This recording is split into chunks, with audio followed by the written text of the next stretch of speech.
সকালবেলা এসে আমরা এই হোমস্টেতে উঠেছি। এবার আমরা বেরিয়ে পড়েছি একটুখানি সামনে 7-Eleven-এর দোকানে কিছু টিফিন করব বলে। আমার মিসেস আর আমার ছেলে টিফিন করবে আর আমি দেখব।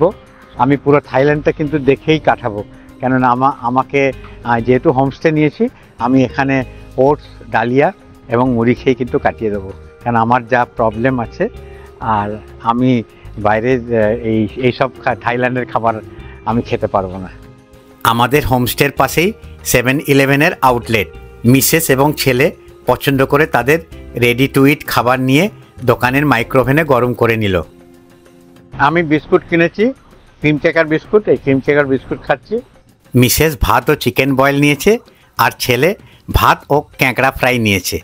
দোকানের বাইরে খোলা আকাশের নিচে বসে খাওয়া সেরে নিল। হোমস্টেতে এসে মিসেস একটু রেস্ট নিচ্ছে, ছেলেও রেস্ট নিচ্ছে।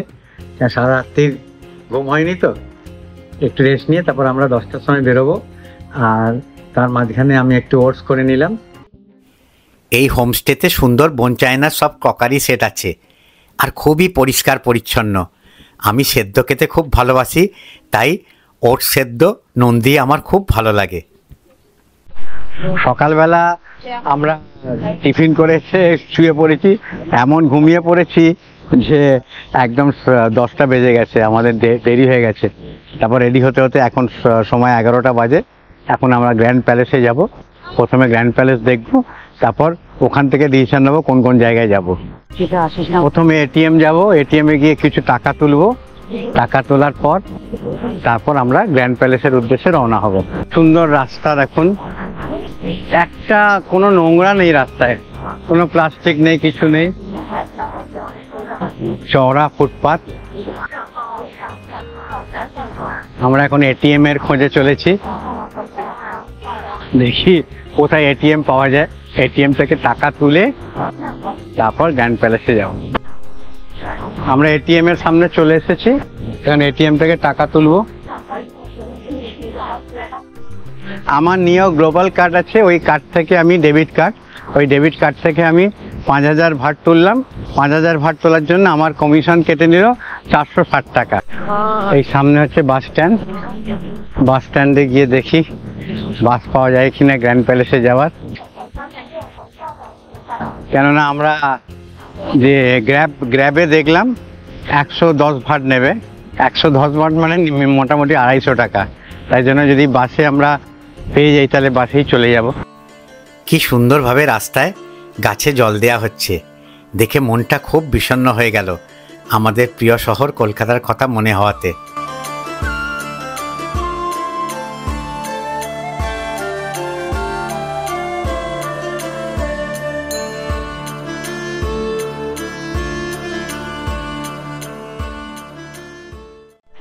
এগ্রিকালচারাল বাস স্টপেজ থেকে আমরা গ্র্যাব বুক করেছি, 99 ভাট নেবে গ্র্যান্ড প্যালেসে যাওয়ার জন্য।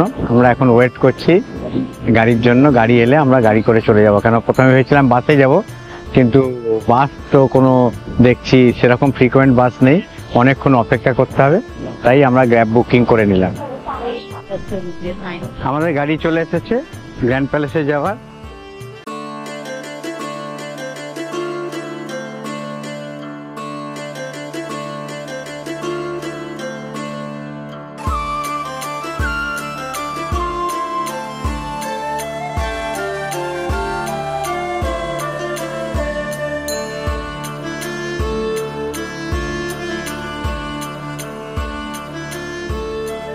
আমাদের গাড়ি গ্র্যান্ড প্যালেসের ঠিক উল্টো দিকে নামিয়ে দিল। লাল জেব্রা ক্রসিং দিয়ে রাস্তা পার হলাম।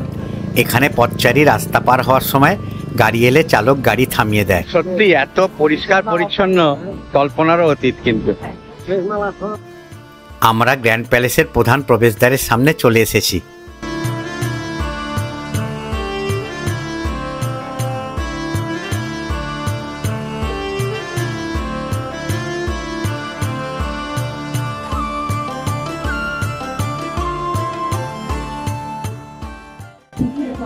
আমাদের 3 জনের টিকিট নিলেও 1500 ভাট, 500 ভাট করে এক একজনের।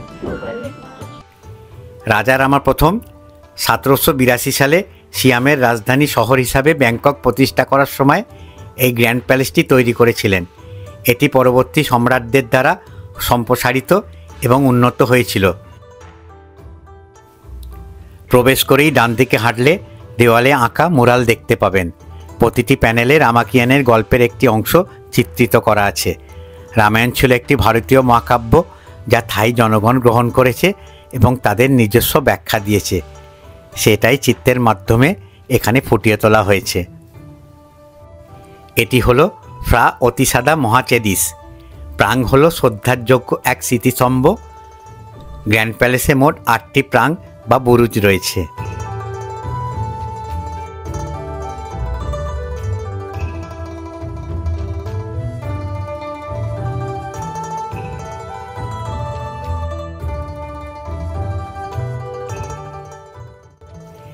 এবার আমরা চলে এসেছি গ্র্যান্ড প্যালেসের প্রধান দর্শনীয় স্থানে, পান্না বুদ্ধের মন্দিরে। অনেক থাই মানুষ বিশ্বাস করে যে যারা পান্না বুদ্ধের মন্দির দর্শন করবে তারা ভগবান বুদ্ধের আশীর্বাদ পাবে। মন্দিরের ভেতরে ছবি তোলা নিষেধ।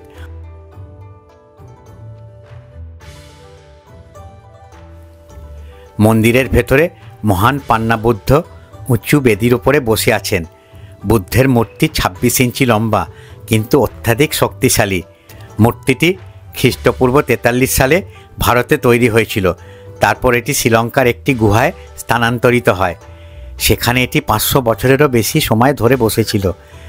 1468 সালে এটি চিয়াংমাইতে আসে এবং থাইল্যান্ডের অন্যতম গুরুত্বপূর্ণ ধর্মীয় ব্যক্তিত্ব হয়ে ওঠে।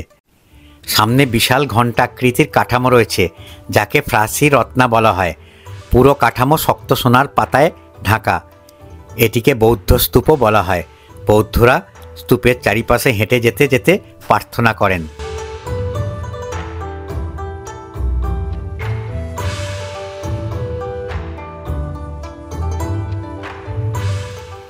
এই সেই স্থান যেখানে সারা দেশ থেকে মানুষ আসে তাদের অসুস্থ আত্মীয় স্বজনদের জন্য প্রার্থনা করতে এবং তাদের নিজের সুস্বাস্থ্যের জন্য প্রার্থনা করার জন্য পদ্মফুল ও ধূপ দান করে। সামনে কালো মূর্তিটি হলো হারমিট, যিনি ভগবান বুদ্ধের ডাক্তার ছিলেন।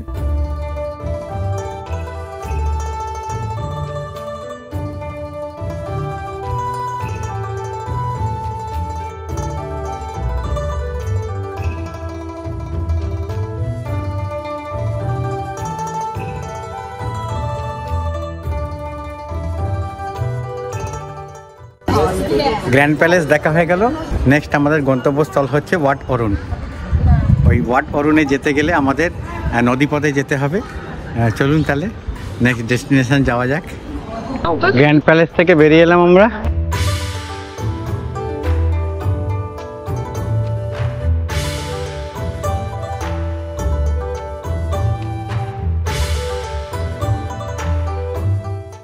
আমরা কিছুটা পথ হেঁটে ফেরি জেটিতে চলে এলাম।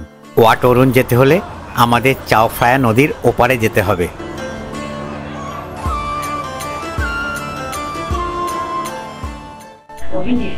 আমরা ফেরি জেটিতে চলে এলাম। ওয়াট অরুণে যেতে গেলে আমাদের এখান থেকে লঞ্চ ধরতে হবে। 30 ভাট করে নিল, আমাদের 3 জনের 90 ভাট নিল।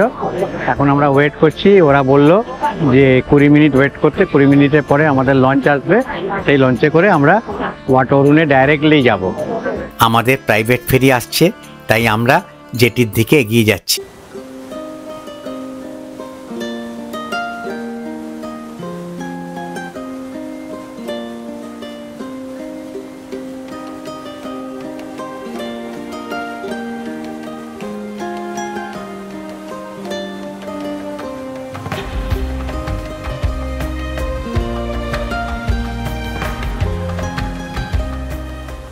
বিশাল এয়ার কন্ডিশন ফেরি চলে এসেছে।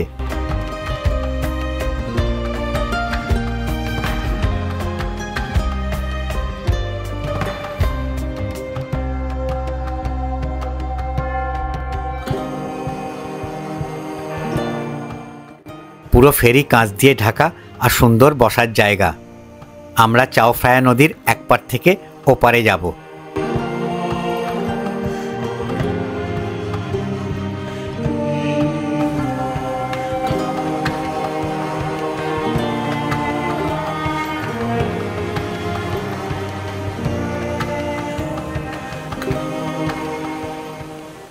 ওয়াট অরুণ এসে গেল। এবার আমরা নামবো, জাস্ট 10 মিনিট লাগলো কিন্তু আসতে।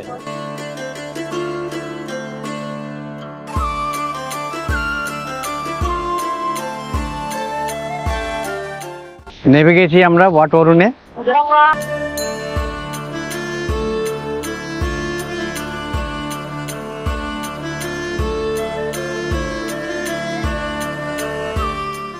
ওয়াট অরুণে প্রবেশের জন্য আমাদের 3 জনের কাছ থেকে টিকিটের মূল্য 600 ভাট নিল।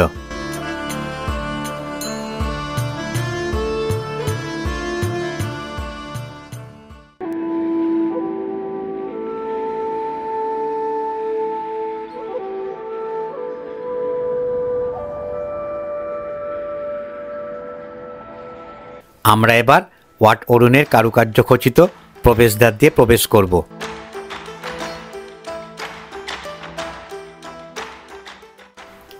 ওয়াট অরুণ হল ব্যাংককের অন্যতম গুরুত্বপূর্ণ বৌদ্ধ মন্দির। ভোরের হিন্দু দেবতা অরুণার নামানুসারে এর নামকরণ করা হয়েছে।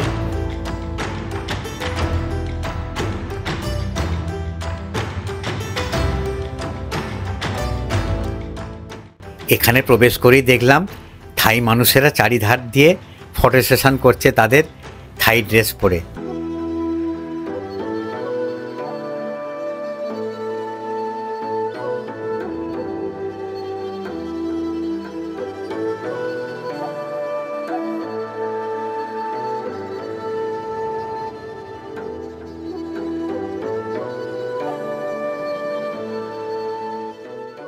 প্রায় 270 ফুট উচ্চতায় ওয়াট অরুণ মন্দিরের কেন্দ্রীয় প্রাঙ্গটি ব্যাংককের সর্বোচ্চ।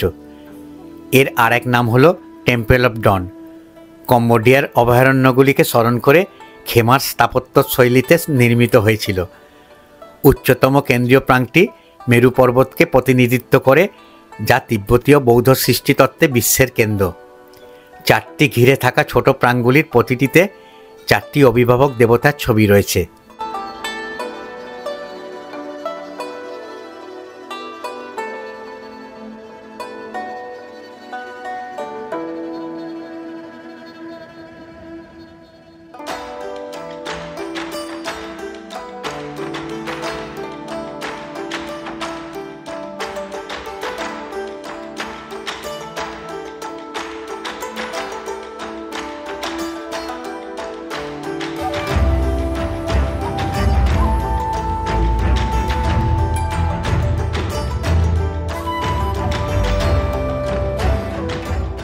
পাঁচটি প্রাঙ্গগুলি চীনামাটির বাসন মোজাইক এবং সিসেলের টুকরো দ্বারা আবৃত, যা মন্দিরটিকে জ্বলজ্বল দেখায় যখন ভোরের উদীয়মান সূর্য এটিকে আলোকিত করে।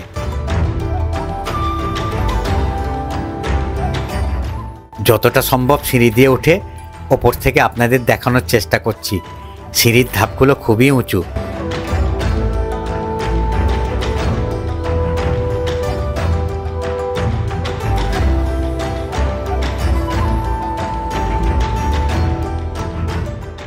মন্দিরের অনেক জায়গায় পথ বন্ধ করে দেওয়া হয়েছে যাতে দর্শনার্থীদের কোনো অঘটন না ঘটে।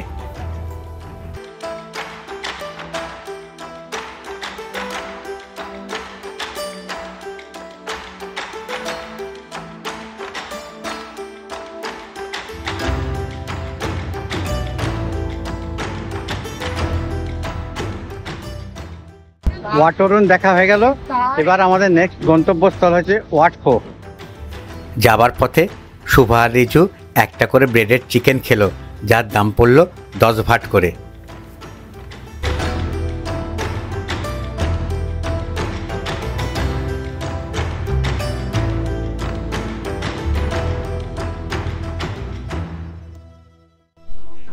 একটা ছোট্ট স্কুলে পড়াচ্ছে, খেলার ছলে কি সুন্দর পড়াচ্ছে। আমাদের এবার চাওফ্রায়া নদীর ওপার যেতে হবে। 3 জনের টিকিটের মূল্য 15 ভাট। ফেরি ছেড়ে দেবে বলে আমরা দৌড়লাম।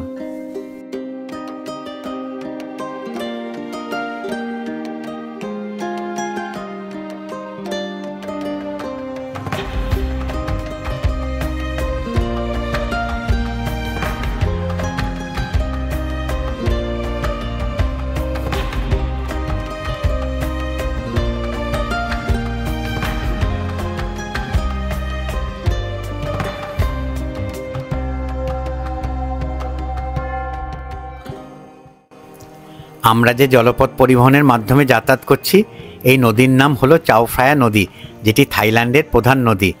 থাইল্যান্ডের রাজধানী, অতীত এবং বর্তমান ব্যাংকক সবই এই নদীর তীরে বা এর উপনদী এবং শাখা নদীগুলির উপর অবস্থিত। শতাব্দীর পর শতাব্দী ধরে থাইরা চাও ফ্রায়া নদীর জল থেকে খাল কেটে চাষের জন্য, তাছাড়া বিনোদন এবং মাছ ধরার জন্য ব্যবহৃত করা হয়।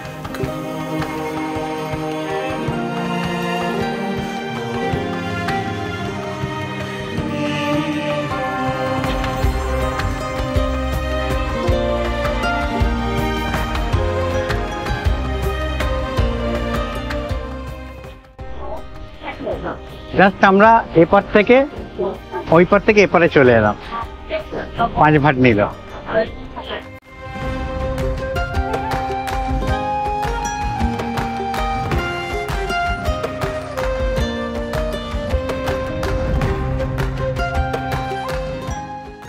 এবার আমাদের হাঁটা পথে ওয়াট ফোতে যেতে হবে। ওয়াট ফো দেখে তারপর আমরা টার্মিনাল 21-এ যাব। টার্মিনাল 21 একটা মল কাম খাওয়ার জায়গা, খুব ফেমাস কিন্তু ব্যাংককে। তো ওইখানে আমার ছেলে বলছে খাবে, ছেলে আর মিসেস ওখানে খাবে। তো তারপর আমরা টার্মিনাল 21 থেকে খাওয়া দাওয়া করে আমরা তারপর আবার হোমস্টেতে ফিরে যাব। তারপর একটু রেস্ট নিয়ে আবার সন্ধেবেলায় বেরোবো আপনাদের একটু মার্কেটিংটা দেখানোর জন্য। নাইট মার্কেট, যেটা স্ট্রিট ফুডের ব্যাপারটা, সেটা আমি একটুখানি দেখাবো।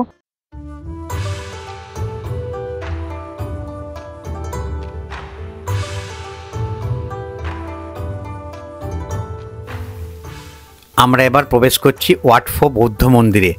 এখানে প্রবেশ মূল্য 3 জনের 900 ভাট লাগলো।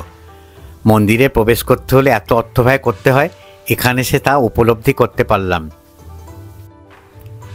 ওয়াট ফো হলো একটি বৌদ্ধ মন্দির কমপ্লেক্স, যা ব্যাংককের গ্র্যান্ড প্যালেসের দক্ষিণে রত্নকুসিন দ্বীপ এলাকায় অবস্থিত। এটি থাইল্যান্ডের বৃহত্তম রেক্লাইনিং বুদ্ধমূর্তির বাড়ি হিসেবে সুপরিচিত।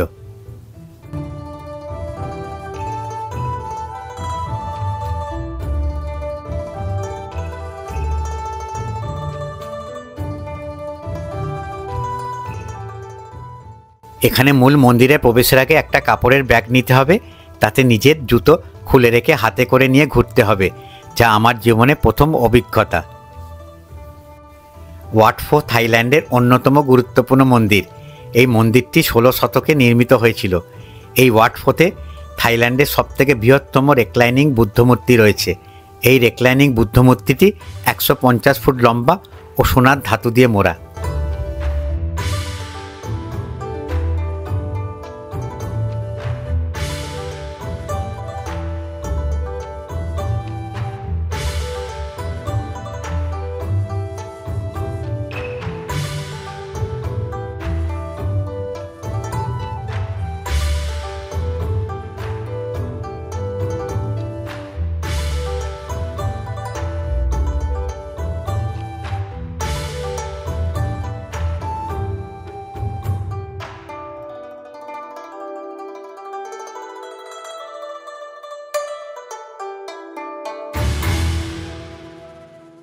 রেক্লাইনিং বুদ্ধমূর্তির ঠিক পেছনে প্রাচীন থাই মুদ্রা মূল্যের বিনিময় নিয়ে ওখানে রাখা সারিবদ্ধ পাত্রে দর্শনার্থীরা দান করছেন।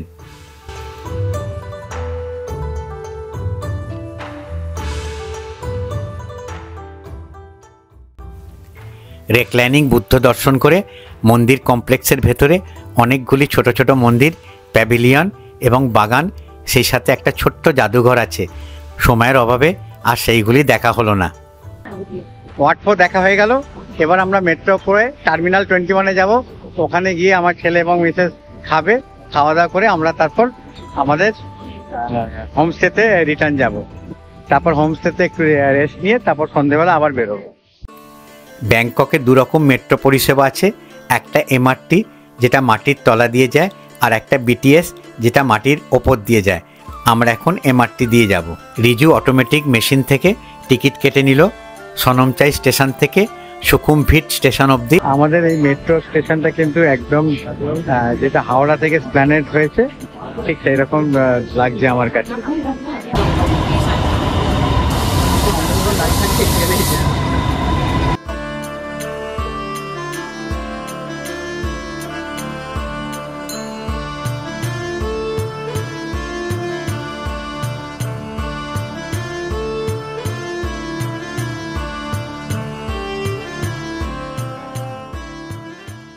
আমরা চলে এসেছি টার্মিনাল 21-এ। এটা একটা ফুড কোর্ট, স্ট্রিট ফুডের সব কিছু আপনারা এখানে পেয়ে যাবেন। ব্যাংককের একটা ফেমাস জায়গা। আমার ছেলে বললো চলো এখানে আমরা আজকে দুপুরের লাঞ্চটা করব। কত উঁচু এসকালেটার দেখো।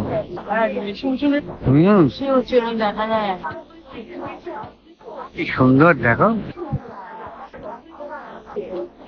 এটা বেসিক্যালি ব্যাংককের একটা ফেমাস জায়গা, ফেমাস মল, তার সঙ্গে ফুড কোর্টও রয়েছে এবং কিছু ফুড কোর্টটা কিন্তু স্ট্রিট ফুড ক্যাটাগরির টাও রয়েছে। ফুড কোর্টের সঙ্গে কিন্তু স্ট্রিট ফুডের যে ক্যাটাগরিটা সেইটাও কিন্তু রয়েছে, আপনারা দেখতে পাবেন। এখানে কিছু খেতে গেলে কিন্তু আগে আপনাকে পেমেন্ট করে কার্ড বানাতে হবে, সেই কার্ড দিয়ে আপনাকে পেমেন্ট করতে হবে খাবারের দাম, আর যেটা ব্যালেন্স থাকবে সেটা আপনি আবার রিটার্ন পেয়ে যাবেন। আমরা 500 ভাট দিয়ে একটা কার্ড কিনে নিলাম।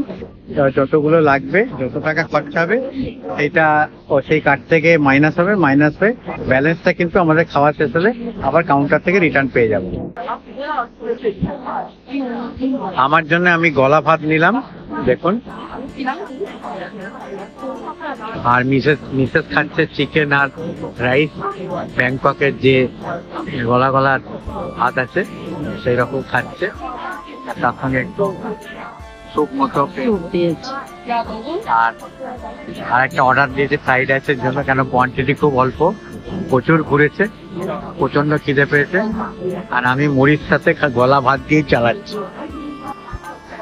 এই গলা ভাতের দাম কত জানেন তো? মাত্র 5 ভাট, মানে ওই 13 টাকার মতো। আমার মিক্স চাউমিন এনেছে, থাইল্যান্ডের স্পেশাল চাউমিন। আমার ছেলে একটা চিকেন স্যুপ নিল, আর মার সঙ্গে যা মা নিয়েছে সেটার সঙ্গে ভাগ করে নেবে। আজকে ব্যাংককের প্রথম দিনের সন্ধ্যেবেলায়, সন্ধ্যে না রাত্রি 9টা, আমরা আবার বেরিয়ে পড়েছি আপনাদের রাত্রির যে স্ট্রিট ফুড একটু আপনাদের দেখাবো। আমাদের হোমস্টে থেকে জর্জ ফেয়ারের দূরত্ব হচ্ছে 8.9 কিলোমিটার। আর আমরা গাড়ি করে এলাম, যেহেতু গ্র্যাবের মাধ্যমে বুকিং করেছিলাম টয়োটা গাড়ি, সেটা নিল আমাদের 116 ভাট। চলুন তাহলে আমরা অলরেডি চলে এসেছি জর্জ ফেয়ারে। এখানে আমি আপনাদের স্ট্রিট ফুড নেই, স্ট্রিট ফুডটা দেখাবো। খুব সুন্দর ভদ্র পরিবেশ এই জর্জ ফেয়ার, যা আমাদের বয়স্ক মানুষদের পরিবারের সাথে ঘোরার উপযুক্ত জায়গা।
রিজু 3টে চিকেন সসেজ নিল, যার দাম পড়লো 30 ভাট, মানে 75 টাকা।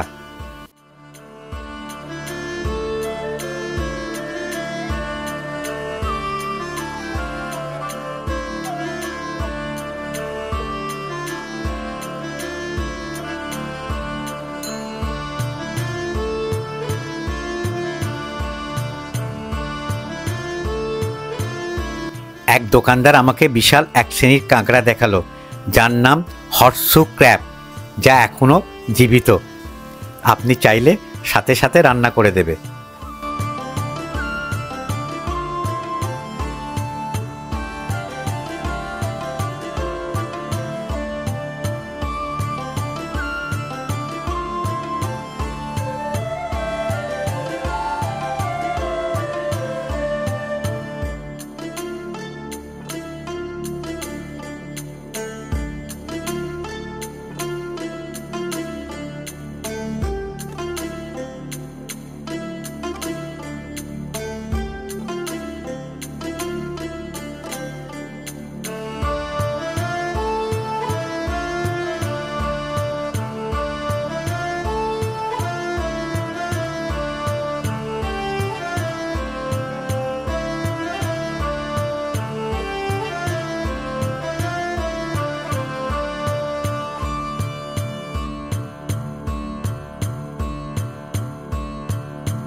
এই জর্জ ফেয়ারে আপনারা কিন্তু সবকিছু পাবেন, জামা কাপড় থেকে খাবার দাবার থেকে সবকিছু আপনারা পাবেন। বেসিক্যালি এটা কিন্তু নাইট মার্কেট। আশা করি আজকের ভিডিওটা আপনাদের ভালো লাগলো। যদি আজকের ভিডিওটা ভালো লেগে থাকে তাহলে অতি অবশ্যই একটা লাইক দেবেন, আর ভিডিওটাকে শেয়ার করার চেষ্টা করবেন, কেননা যারা থাইল্যান্ডে আসবে তারা যেন আমার ভিডিও দেখে, তাহলে অনেক কিছু তথ্য কিন্তু আমার ভিডিওর মাধ্যমে পেয়ে যাবে। তাহলে আমি এবার ভিডিওটাকে শেষ করছি, আবার হোমস্টের দিকে ফিরে যাচ্ছি। আবার আপনাদের সঙ্গে দেখা হবে আগামীকালের পর্বে। আগামীকাল আমরা যাব ড্রাগন টেম্পল, তারপর মারিয়াম্মা টেম্পল, মারিয়াম্মা বলে একটা টেম্পল আছে, সেই টেম্পলটায় যাব। তারপর যদি সময় থাকে লুম্বিনী পার্কে যাব, আর রাত্রিরের খাবার তো স্ট্রিট ফুড আমি দেখাবোই। তারপর পরশুদিন আমরা রওনা হবো ফুকেটের উদ্দেশ্যে। সকালবেলা আমাদের ফ্লাইট আছে।